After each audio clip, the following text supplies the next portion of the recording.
Саламатсыздар ма балалар? Бүгін өндірістік оқыту сабағында слесарлық жұмыстар кезіндегі қауіпсіздік техникасы тақырыбын қарастырамыз. Өндірістік оқыту шебері Хасетов Сәбит Досанұлы. Сабағымыздың мақсаты слесардың жұмысын дұрыс ұйымдастыруға, жабдықтар, құрылғылар мен құралдарды қолдану дағдысын алуға үйрету.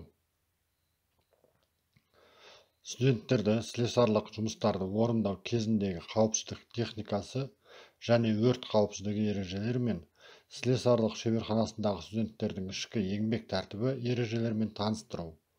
Студенттерге кәсіби қызмет туралы негізгі мәліметтер беру.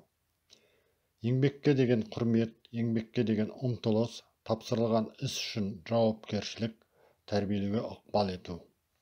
Студенттерге таңдаған мамандықты одан әрі табысты игеру үшін қажетті дағдыларды ашуға көмектесу. Сабағымыздың міндеті білімгерлердің қиын және қауіпті жағдайларда дұрыс және қауіпсіз шешім қабылдай білуіне ықпал ету. Сабағымыздың соңында күтілетін нәтиже слесарлық шеберханада қауіпсіздік техникасын сақтауды, станоктар мен құрал-саймандар мен қауіпсіз жұмыс жасауды біледі. Сабағымыздың жоспары. Алдымен кіріспе нұсқаулық, нұсқаулықта кіріспе сұрақтар, яғни бірінші сабақ болғандықтан сіздерде осы сабақ бойынша кіріспе сұрақтар болады. Одан кейін жалпы мағлұматтар, қауіпсіздік техникасы, ережелері. Екінші, ағымдағы нұсқаулық. Ағымдағы нұсқаулықта біз тапсырмалар мен тәжірибе жүзіндегі белгілерді қараймыз. Үшінші, қорытынды нұсқаулық. Қорытынды нұсқаулықта бақылау сұрақтары болады, кері байланыс, үйге тапсырма болады. Ал енді сабағымызды бастайық. Кіріспе сұрақтар. Қауіпсіздік ереже дегенді қалай түсінесіздер? Слесарлық шеберханада қауіп төндіретін қандай құрал жабдықтарды білесіз? Шеберханада өз бетінше жұмыс істеуіңізге бола ма? Жақсы, міне кіріспе сұрақтарға да жауап бердіңіздер. Енді кіріспе нұсқаулық, жалпы қауіпсіздік талаптары. Қауіпсіздік талаптарын меңгергеннен кейін өз бетінше жұмысқа кірісе аласыз. Шебер сізге жүктеген жұмысты ғана орындауыңыз керек. Жұмыс кезінде мұқият және ұқыпты болыңыз. Өзіңізді алаңдатпаңыз және басқаларды алаңдатпаңыз. Қозғалыстағы механизмдердің, құрал-саймандардың, өңделетін бұйымның, сондай-ақ электр сымдарының бөліктеріне тимеңіз. Арнайы киімнің түрлері. Басымызға киетін берет, қорғау көзілдірігі, былғары бәтеңке, жартылай комбинезон немесе арнайы костюм шалбарымен. Арнайы киімге қойылатын талаптар. Арнайы киім зиянды өндірістік факторлардан сенімді қорғалуы, ағзаның қалыпты термореттелуіне кедергі келтірмеуі, қозғалыс еркіндігін, кию ыңғайлылығын қамтамасыз етуі және өзінің қасиеттерін өзгертпей, ластанудан жақсы тазартылуы тиіс. Металды ию және металды түзеу операцияларын орындау кезінде қолымызға қолғап кигеніміз дұрыс болады. Жұмыс басталар алдындағы қауіпсіздік талаптары. Арнайы киім мен бас киім кию. Киім жеңдері түймеленген немесе шынтақтан жоғары жинақталған болуы тиіс. Салбыраған ұштары бар киімге жол берілмейді. Жұмыста пайдаланылатын төстердің, құрылғылардың, жеке жарықтандырудың және механизмдердің жарамдылығын тексеру. Слесарлық төстер столға берік бекітілуі тиіс. Жүру бұрандасы оңай айналуы керек. Төс тістерінің қыспалары жақсы болуы керек. Төстердің биіктігін өз бойыңмен реттеу қажет. Барлық бөгде заттарды алып тастай отырып, жұмыс орнын дайындап алыңыз. Жұмыс үшін қажетті құралдарды, саймандарды, материалдарды және тағы басқаларды тиісті тәртіппен орналастыру керек. Құралдың дұрыстығын, оны қайраудың және құюдың дұрыстығын тексеріңіз. Слесарлық балғалардың басы тегіс, аздаған дөңес жұмыс беті болуы керек. Тұтқаға сына мен сенімді қағылған болуы тиіс. Тұтқасыз және бандаж сақиналары жоқ және сенімсіз бекітілген тұтқалары бар егеуіштерді, шеберлерді, бұрауыштарды пайдалануға жол берілмейді. Бастары қисық және соғылған барлық кесетін және тесетін құрал саймандардың, тістегіштер, крейцмейселерді, тескіштер, керн және тағы басқалар. Сондай-ақ олардың жарықтары, қылталары, жапсырма және қайрау бөлігінің тесіктері, жұмыс жиектерінің зақымдануы, бүйір қырларындағы өткір қабырғалары болмауы тиіс. Гайкалық және бүйірлі кілттердің жұмыс беттері мен тұтқаларында сынақтар, жарықтар, қылаулар және басқа да ақаулар болмауы тиіс. Тұтқада кілттің өлшемі көрсетілуі тиіс. Жұмыс барысында қауіпсіздік талаптары. Төстерге бөлшекті немесе дайындаманы берік қысу, ал орнату немесе алу кезінде сақтықты сақтау. Өйткені бөлшектің құлауы кезінде жарақат алуыңыз мүмкін. Пайдаланылған құралды бастапқы орынға қайта қойыңыз. Үгіндіні столдан немесе өңделетін дайындамадан үрлемеңіз. Жоңқаны қолмен сүртіп тастамаңыз. Бұл үшін щетканы пайдаланыңыз. Металлды шапқымен кескен кезде бөлшектерді айналадағылар үшін қауіпсіз ұшатын жаққа бағыттап, осы жағынан қорғау торын орнатуды ескеріңіз. Тек қорғаныш көзілдіріктерді жұмыс істеңіз. Бұрғылау станогында жұмыс істеу кезіндегі қауіпсіздік техникасы. Бұрғылау және қайрау станоктарында жұмыс істеу кезінде ашық қозғалатын бөлшектердің конструктивтік қоршаулары болуы қажет. Станоктың жерге тұйықталу жағдайын сырттай қарап тексеріңіз. Барлық сымдар мен контактілер жарамды және мықты бекітілуі тиіс. Жабдықтың жарамдылығын, оның жұмыс бөліктерін бос жүрісте қысқа мерзімде айдап өту жолымен тексеріңіз. Жергілікті жарықтандыру мен станоктың сору желдеткішінің жарамдылығын осы жүйелерді қысқа мерзімде қосу әдісімен тексеріңіз. Тесіктерді өңдеуге арналған құрал дұрыс қайралуы, сынығы, жырығы және басқа да ақаулары болмауы тиіс. Өңделетін бөлшектерді, төстер мен құрылғыларды арнайы бекіту құралдарын, болттарды, қысу планкаларын, тіректерді және тағы басқаларды пайдалана отырып, үстелге немесе іргетас плитаға берік бекіту қажет. Кескіш құралды орнату кезінде оның сенімді бекітілуі мен дәлдігін мұқият қадағалау қажет. Бұрғылау патронда кілт ұмытпаңыз. Бұл ауыр жарақат әкелуі мүмкін. Бұрғылау қайрауының дұрыстығын қолмен ұстап сезіну арқылы анықтау ұсынылмайды. Осы мақсат үшін арнайы өлшеу немесе бақылау құралдарын қолдану керек. Станоктың айналуын қолмен тоқтатуға және толық тоқтағанға дейін ұстауға рұқсат етілмейді. Қорғаныс көзілдірігінде жұмыс істеу қажет. Станокты тоқтатуға міндетті жағдайлар. Тіпті қысқа уақытқа оның жанынан кету кезінде, станокта ақаулықтарды анықтаған кезде, бұйымдарды және кесетін аспаптарды көрген кезде, станокты майлау кезінде, кесу құралы мен бұйымдарды орнату немесе ауыстыру кезінде, станокты жұмыс орнын және қиындыларды аспаптан тазалап жинау кезінде, станокты міндетті түрде өшіріңіздер. Жұмыс аяқталған кездегі қауіпсіздік талаптары. Жұмыс орнын мұқият тазалау. Құрал-саймандар мен материалдарды тиісті орынға қою. Майланған шүберектердің өздігінен жануын және өрттің туындауын болдырмау үшін оны қақпағы тығыз жабылатын арнайы металл жәшіктерге салу. Осымен балалар, біз кіріспе нұсқаулық бөліміндегі слесарлық шеберханадағы негізгі техника қауіпсіздігі мен құрал-саймандармен таныстық. Біраз шаршаған боларсыңдар, көздеріңде ауырған болар.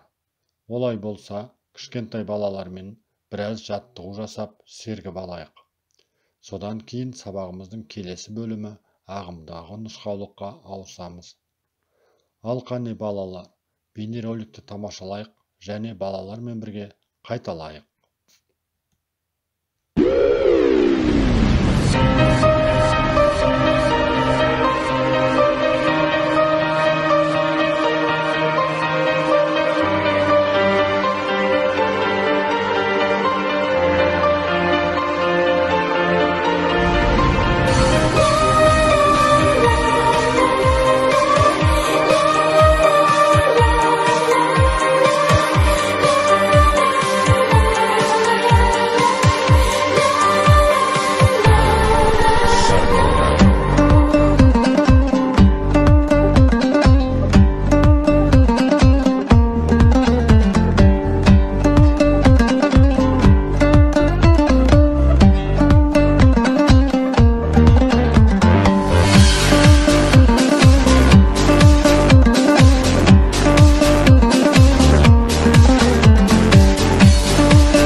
Осымен балалар, бүгінгі ағымдағы нұсқаулық